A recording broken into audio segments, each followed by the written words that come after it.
There's no such thing as resistance, only remembering. A while ago, I went to a therapist, and basically he said, it's impossible to work with you.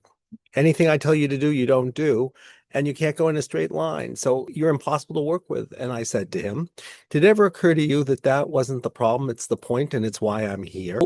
People think that you are resisting them.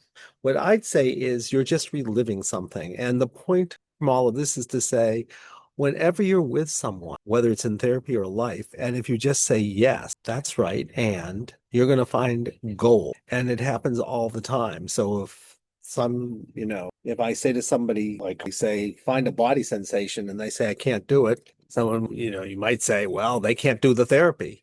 But what I'd say is, why don't you just focus on when I ask you to do this, you say you can't do it and find out what happens when you feel that. And invariably, they will find, if it's important, they'll find a body sensation that goes with whatever it is that's really going on with them. And they'll find that the place they're stuck, that they're just reliving with me. So what I'd say is everything is the point. And what we think is the problem is usually the biggest point.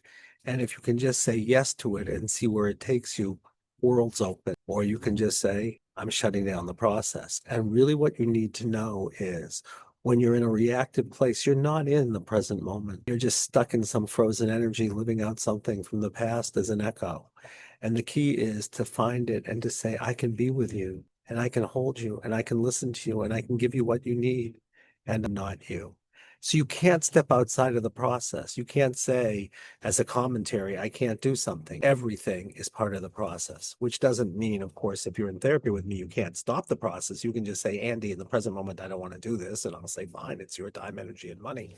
But the point here is that until you say that, I'll just say everything. I'm just going to say yes to it, because there is no such thing as resistance. There's only life revealing itself in a way that looks like it's resisting.